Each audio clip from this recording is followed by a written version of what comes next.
সুপ্রিয় দর্শকগণ, আসসালামু আলাইকুম। চালের গুঁড়া ছাড়া তেলের পিঠা বা পোয়া পিঠা কিভাবে আপনারা তৈরি করবেন এই রেসিপি আজকে আমি শেয়ার করব। অঞ্চল ভেদে এই পিঠাগুলোকে এক একজনে এক এক নামে চিনে থাকেন। যাবেন, আমি আজকে 1 কাপ ময়দা দিয়ে পিঠাগুলো তৈরি করব।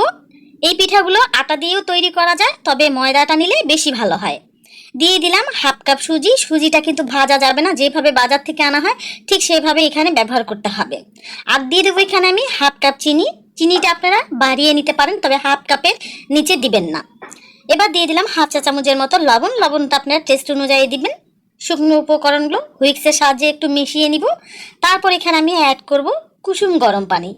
পানিটা যেন খুব বেশি গরম না হয়, একটা আঙ্গুল পানির ভেতরে 8-10 সেকেন্ড চুবিয়ে রাখতে পারবেন, এই রকম গরম হতে হবে। আমি দিয়ে দিলাম 1 কাপ কুসুম গরম পানি।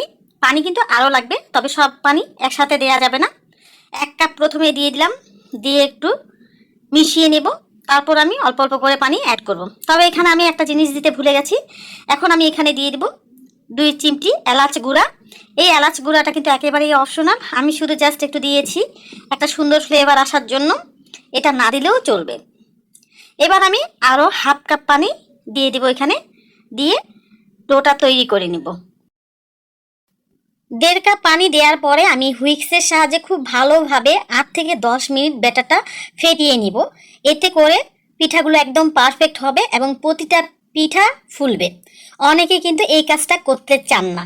অবশ্যই এই কাজটা করতে হবে। যে কোনো কাজ একটু ধৈর্য নিয়ে, একটু আদর যত্ন নিয়ে করলেই কিন্তু ফলাফলটা খুব ভালো আসে।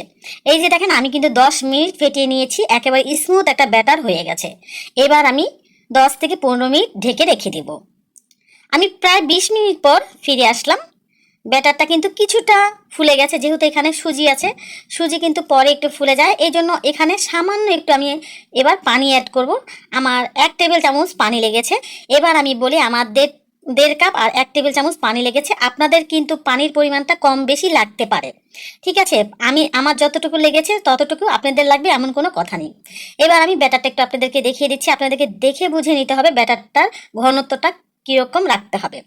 এই যে দেখেন, ব্যাটারটা আমার তৈরি হয়ে গেছে। এবার আমি ভাজতে চলে যাব। এখানে আজকে আমি লোহার কড়াইয়ে ভাজবো। আর এই লোহার কড়াইয়ে পোয়া পিঠা বা তেলে পিঠা কিন্তু খুবই সুন্দর হয়। আপনারা যদি চান সিলভারের কড়াই অথবা ননস্টিক যে ফ্ল্যাট প্যানগুলো আছে সেগুলোতেও ভাজতে পারবেন। আমার গত রেসিপিগুলো কিন্তু আমি ননস্টিক প্যানে ভেজেছি, সেগুলো কিন্তু খুব ভালো হয়েছে, একবার প্রতিটা পিঠা ফুলকো হয়েছে। আমি তেলটা ভালোভাবে গরম করে নিয়েছি, তবে খেয়াল রাখবেন একেবারে ধোঁয়া ওঠা গরম করা যাবে না। এবার আমি প্রথম পিঠাটা দিয়ে দিলাম, তবে অপেক্ষা করব পিঠাটা একেবারে তেলের উপরে ভেসে ওঠা না পর্যন্ত। তেলের উপরে পিঠাটা ভেসে উঠেছে, এবার কিন্তু নিজে থেকেই পিঠাটা ফুলতে শুরু করবে। তবে আমি কি করি, সবসময় এই কাজটা আমি করি, আমি চামচের সাহায্যে পিঠার উপরে কিছু তেল এভাবে ছিটিয়ে দিই, তখন দেখা যায় পিঠাটা খুব দ্রুত ফুলে ওঠে। আপনারা চাইলে এই কাজটা করতে পারেন, তবে আপনারা যদি কিছুক্ষণ অপেক্ষা করেন নিজে থেকেই পিঠাটা ফুলে উঠবে। এই যে দেখেন, একেবারে ফুটবলের মতো হয়ে গেছে পিঠাটা, মাশাআল্লাহ। আপনারা যদি একটু সময় নিয়ে পিঠার ব্যাটারটা ফেটিয়ে নেন এবং রেস্টে রাখেন 10-15 মিনিট, তাহলে ইনশাল্লাহ প্রতিটা পিঠাই আপনাদের এই রকম ফুলবে। ময়দা আর সুজির এই পিঠাগুলা যে শুধু ফুলবে তা কিন্তু নয়, পিঠাগুলো 2-3 দিন যাবত কিন্তু একেবারে নরম তুলতুলে থাকে আর খেতেও বেশ ভালো লাগে। প্রথম পিঠাটা আমার ভাজা হয়ে গেছে। এখানে আমি আরেকটা কথা বলি, পিঠাটা যখন ফুলে উঠবে, পুরোপুরি ফুলে উঠবে, তখন কিন্তু চুলার আঁচটা লো করে দিতে হবে। লো করে দিয়ে পিঠাটা এপাশ ওপাশ গোল্ডেন কালার করে ভেজে নেবেন।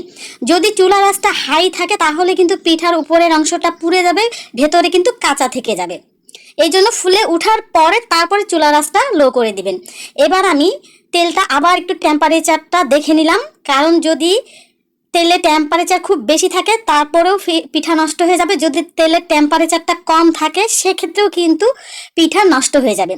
একই ব্যাটার দিয়ে বানাবেন, কিন্তু পিঠা শুধু এই তেলের টেম্পারেচারের উপর ডিপেন্ড করেই কিন্তু পিঠাগুলো ফুলবে। আমার যতটুকু জানা আছে সেটুকুই আমি আপনাদেরকে বলে দিলাম, এতে করে আপনাদের পিঠাগুলো পারফেক্ট হবে। অনেকের পিঠা আছে ফুলে না, শক্ত হয়ে যায়, এই জন্যে আমি আপনাদেরকে এই টিপসগুলো একটু জানিয়ে দিলাম। যদি মনে করেন যে বেশি কথা বলছি সেক্ষেত্রে আমি ক্ষমা প্রার্থী। এই যে দেখেন, আমি একটু আপনাদেরকে দুটো পিঠা দেখাবো। এটা হয়েছে যখন তেলের টেম্পারেচারটা একটু কম ছিল তখন আমি এই পিঠাটা দিয়েছি, দেখেছেন বিন্দু পরিমাণও ফোলেনি। আর এই পিঠাটা তেলের টেম্পারেচারটা খুব বেশি ছিল তখন দিয়েছি, দেখেন পিঠাটা একেবারে স্মুথ হয়নি, উপরে ক্র্যাক পড়ে গেছে। মানে যখন আমি পিঠার ব্যাটাটা দিয়েছি তেল খুব বেশি গরম থাকার কারণে পিঠার ব্যাটাটা খুব দ্রুত উপরে অংশটা ফুলে গেছে, যার ফলে এই পিঠাটা এরকম দেখতে এরকম হয়েছে, আর খুব ভালোভাবে কিন্তু পিঠাটা ফুলেও ওঠেনি। একই ব্যাটার দিয়ে বানানো পিঠাগুলো একটু ভুলের কারণে পিঠাগুলো নষ্ট হয়ে যেতে পারে। এই জন্যই কিন্তু আমি আপনাদেরকে এই দুটো পিঠা দেখিয়ে দিলাম, যেন যারা নতুন পিঠা বানাবেন তারা যেন সচেতন হয়ে পিঠাগুলো বানাতে পারেন। আশা করছি আমার আজকের এই পিঠা রেসিপিটি ভালো লেগেছে। বাসায় তো সবসময় চালের গুঁড়া থাকে না, পোয়া পিঠা খেতে মন চাইলে এইভাবে বানিয়ে খাবেন। আজকে তাহলে এই পর্যন্ত, সবাই সুস্থ থাকবেন।